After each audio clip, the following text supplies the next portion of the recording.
성도의 입은 생명의 샘입니다. 라는 제목으로 잠언 10장 6절부터 14절까지의 말씀을 증거하겠습니다. 우리가 지난 시간에 잠언 10장을 우리가 이야기할 때 10장부터는 22장까지 솔로몬의 잠언이라 하는 것이 그 주된 내용인데 경구들로 이루어졌다 그랬죠. 특별히 대조, 악인과 의인을 대조해서 이렇게 설명하는데 특별히 하나님을 경외하는 것을 구체적으로 어떻게 실현하면서 사는가. 그러니까 신자는 이 땅에서 하나님을 경외하는 삶을 어떻게 사는가 하는 문제를 다루는 거예요. 워크숍이죠.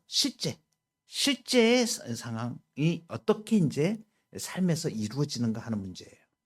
신앙이 삶으로 이루어지는 거예요. 신앙이 삶으로 이루어진다. 그 중에서 오늘 본문 잠언 10장 6절부터 14절까지의 말씀은 특별히 입에 대해서 얘기를 합니다. 입. 신자의 입입니다. 결론부터 말씀드리면 신자의 입은, 성도의 입은 생명의 샘인 거예요. 그래서 이것은 언어 생활, 특별히 입으로 우리가 말을 하면서 사는 사람들이잖아요.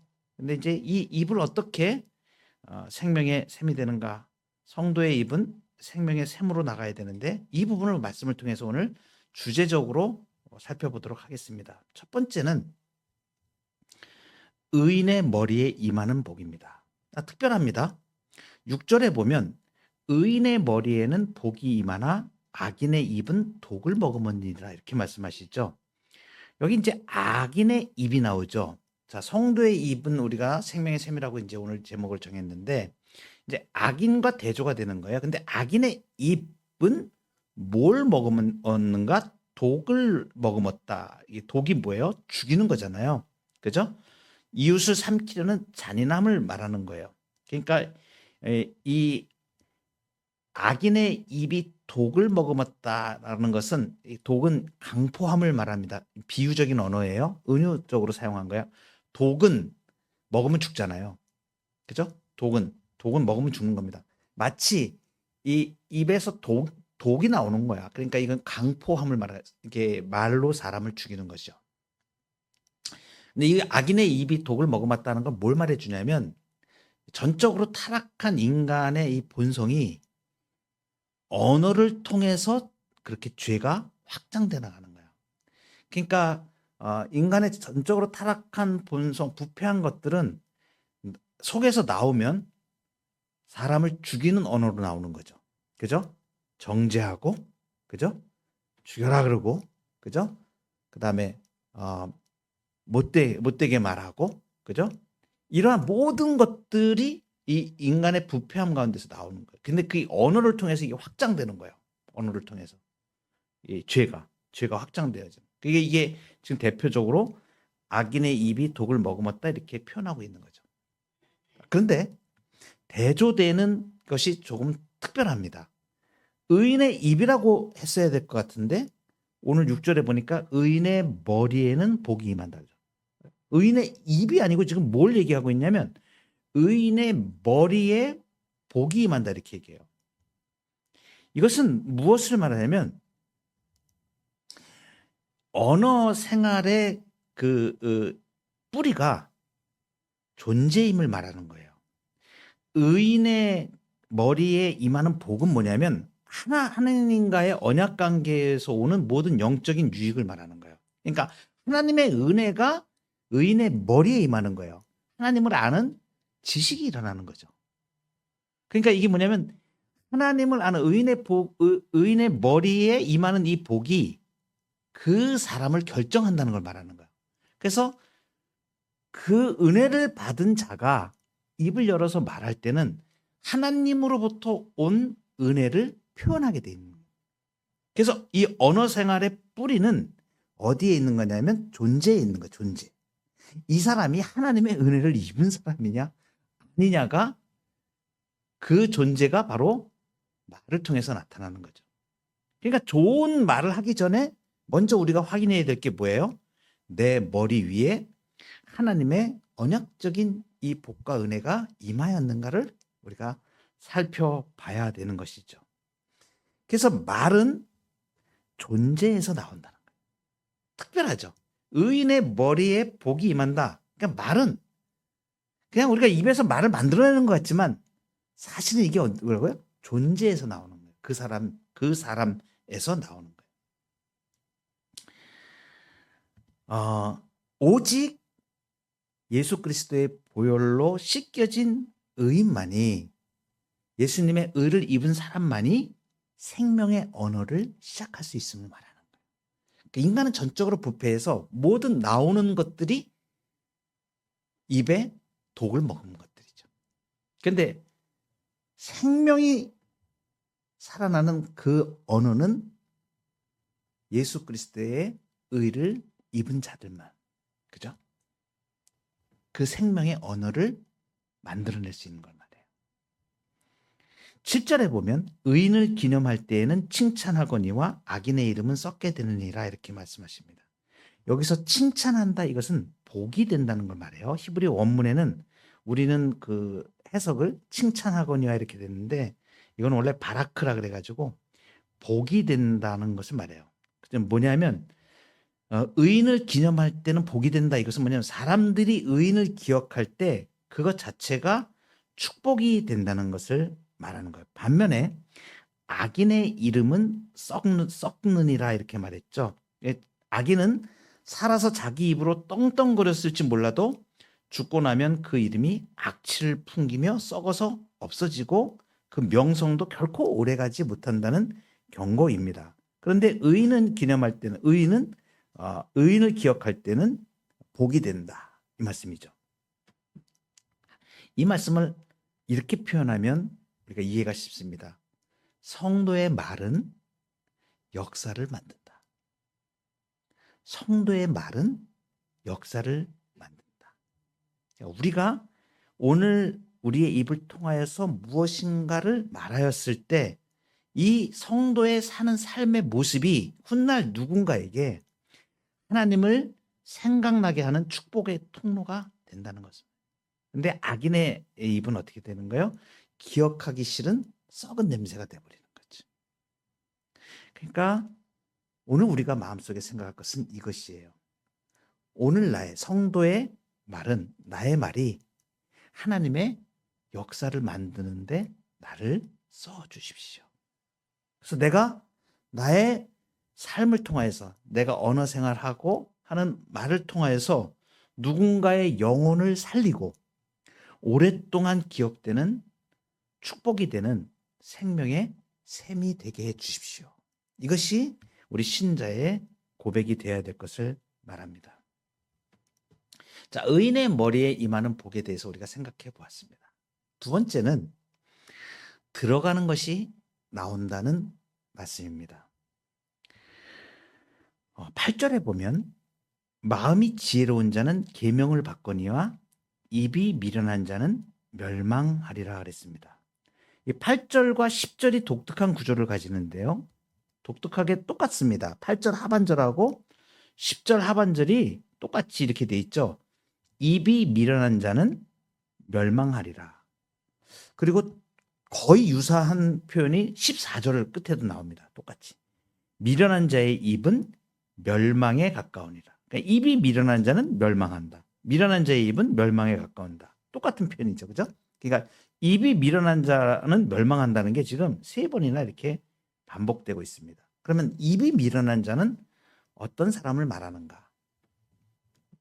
우리 이제 개역 성경에는 이렇게 그 히브리 단어가 명확하게 나타나지 않기 때문에 이렇게 번역된 것만 보면 그 뜻을 알기가 참 어렵습니다. 그래서 이제 원문을 우리가 이제 보게 되는데 이 미련한 자는 그 뜻이 명확해요. 그 히브리 단어로 이렇게 쓸 때 미련하다는, 그러한 미련한 자를 표현하는 여러 단어가 있습니다. 페티, 케실, 나발, 에윌 이런 표현인데 이 중에서 오늘 이 본문에 쓰인 그 이 미련한 자라는 표현은 매우 심각한 언어를 얘기를 해요. 에윌이라 그러는데 이것은 그냥 미련하니까 뭐 지능이 낮은 거 이걸 얘기하는 게 아니고 도덕적으로 완고하고 영적으로 교만한 상태를 말해요. 완고하고 교만한 사람. 완고하고 교만. 한마디로 말하면 거만한 고집불통이라고 얘기할 수 있어요. 고집불통입니다. 그래서 이제 이렇게 거만한 고집불통인 사람이 입에서 나오는 건 뭐가 나오냐면 그 마음속에 가득 찬 교만함, 그것이 그리고 고집됨, 완고함 이런 것이 필터링 없이 걸러지지 않고 그냥 입에서 막 쏟아져 나오는 걸 말하는 거예요. 그러니까 그 나오는 게 얼마나 험악하겠어요. 죽이는 독이 가득하고, 그죠? 완전히 막 쏟아져 나오는 거예요. 근데 이 사람의 특징은 뭐냐면 미련한 것은 완고하고 교만하니까 뭐예요? 하나님의 말씀이 들어갈 틈이 없는 거야. 그래서 말은 많은데 하나님의 말씀이 계명이 들어갈 틈이 없는 사람을 대표적으로 이 미련한 사람을 얘기해요. 그러니까 하나님의 말씀을 전혀 안 듣는 사람. 꽉 막힌 겁니다. 완고한 거예요. 마음도 안악하고 완고하고 교만하고 그래서 듣지를 않아. 하나님 말씀을 들리질 않아. 들어갈 틈이 없어. 가득 차 있어가지고. 이런 사람이 지금 입이 미련한 자라고 말합니다. 예수님이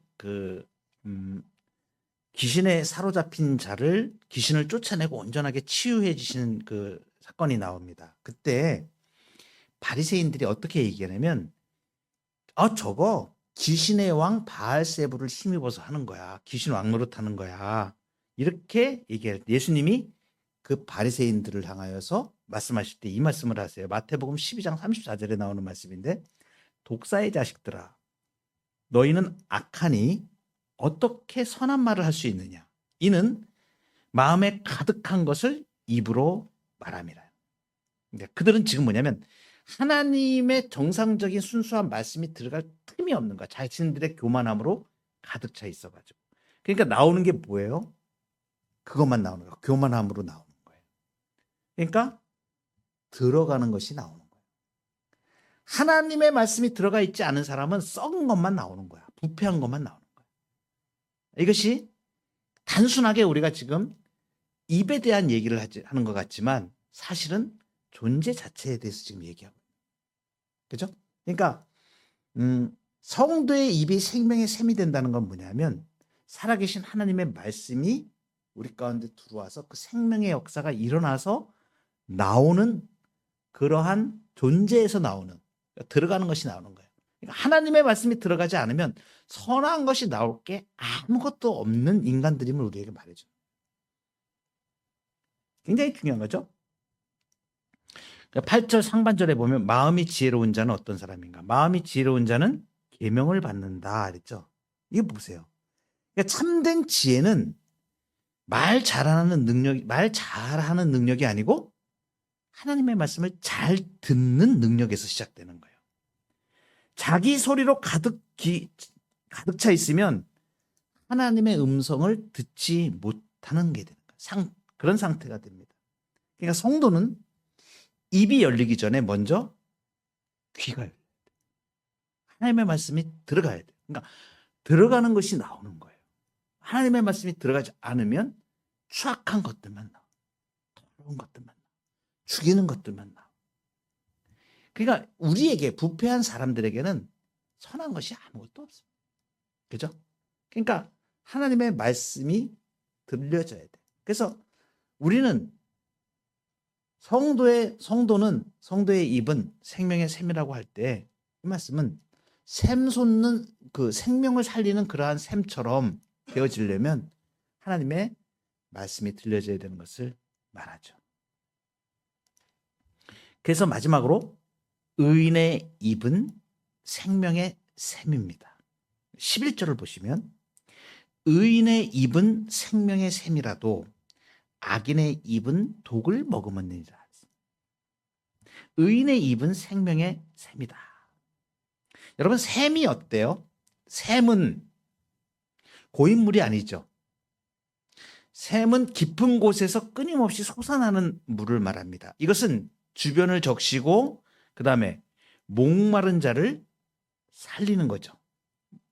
그래서 예수님이 이렇게 말씀하십니다. 요한복음 4장 14절에 보면 내가 주는 물을 마시는 자는 영원히 목마르지 아니하리니 내가 주는 물은 그 속에서 영생하도록 솟아나는 샘물이 되리라. 샘물이 되리라. 영생하도록 솟아나는 샘물이 되리라. 그리고 요한복음 7장 38절에서 주님이 이렇게 말씀하세요. 나를 믿는 자는 성경에 이른 것과 같이 그 배에서 생수의 강이 흘러나오리라. 그리고 그 생수의 강이 무엇인지를 말씀해 주세요. 이어서 이렇게 표현하죠. 이는 그를 믿는 자들이 받을 성령을 가리켜 말씀하신 것입니다. 그러니까 생수의 강, 솟아나는 샘물이 되리라 그래서 생수의 강이 흘러나오리라 그러면서 그것을 뭐라고 말씀하시면 이것은 믿는 자들이 받을 성령을 말씀하신 것이다. 그러니까 생수의 강은 곧 성령을 말씀하시는 거예요. 그러면 믿는 자들이 받은 성령이 생수의 강이에요. 생수의 강. 그러니까 성도의 입이 생명의 샘이 되는 것은 신자 자신의 능력이 아니고 내 안에 계신 성령께서 일으키신 일이에요. 성령이 감동하셔서 나를 바꾸시는 거예요. 그러니까 성령의 감동을 받아서 우리가 영적인 생명력을 공급하는 사람이 되는 걸 말하는 거예요. 놀랍죠? 그러니 우리는 성령으로 입이 바뀌는 사람들이에요. 존재가 바뀐 사람들. 그래서 우리가 입에서 나오는 것들은 생명을 증거하는 일들이 일어나는 거예요. 근데 이 생명은 믿는 사람이 아니면 예수의 사람들이 아니면 이 생명을 말할 수가 없는 거예요. 생명이 나타나지 않는 거예요. 그러니까 얼마나 위대한 일들입니까? 악인의 입은 독을 머금었는데 성도의 입은 생명의 샘이 되는 거야. 완전히 대비가 되죠. 독은 죽이는 거고 생명은 살리는 거. 그죠? 그죠? 육은 무익하리라. 영이 살리는 것이죠. 성령으로 살아난 사람들은 성령으로 사람을 살리는 생명의 증거들을 이루는 거예요. 자, 어떻게 구체적으로 우리의 입을 통해서 생명은 어떻게 일어나요? 어떻게 일어나요? 할 수 없다가 아니라 예수 그리스도 안에서 할 수 있다라고. 그죠? 오늘 오전에 로마서 말씀을 통해서 말씀드렸듯이 그렇게 할 수 없던 사람에서 성령이 우리 가운데 들어오셔서 능력으로, 그죠? 바뀔 수 있는 사람으로 된 거잖아요. 그러면 여러 가지가 있지만 그렇게 생명의 삶을 살리는 생명의 입이 되는 성도의 입이 생명의 샘이 되는데 성령으로 되는 거예요. 그런데 구체적으로 어떻게 나타나는가? 오늘 예를 한 가지만 들어주는 게 12절에 나옵니다. 미움은 다툼을 일으켜도 사랑은 모든 허물을 가리느니라. 미움은 어떤 거냐면 잠자고 있는 분란을 깨우는 성질이 있는 것이죠. 그러니까 사소한 말 실수라도 미움이라는 안경을 쓰고 보면 전쟁의 불씨가 되는 거죠. 그런데 사랑은 모든 허물을 가린다. 가린다 이것은 덮는 행위를 말하는 거예요. 그래서 베드로전서 4장 8절에 똑같은 말씀이 나와요. 사랑은 허다한 죄를 덮는다. 그러니까 미움은 정죄하고 잘못한 것을 드러내는 역할을 해요. 그리고 비난하는 역할을 합니다. 그러니까 언어 자체가 그런 거예요. 그러니까 방향이 완전히 다른 거예요, 지금. 근데 사랑은 허다한 죄를 덮는 거야.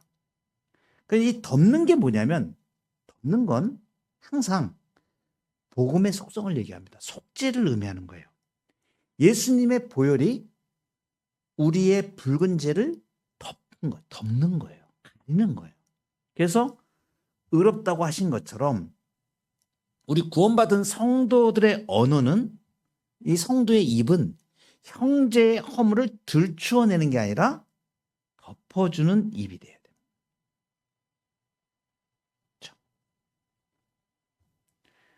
성령의 감동을 받아서 우리의 입이 실제적으로 나갈 때 우리의 삶 속에서 나타나는 것이 바로 이렇게 나타납니다. 그래서 허물을 덮어줘야 된다.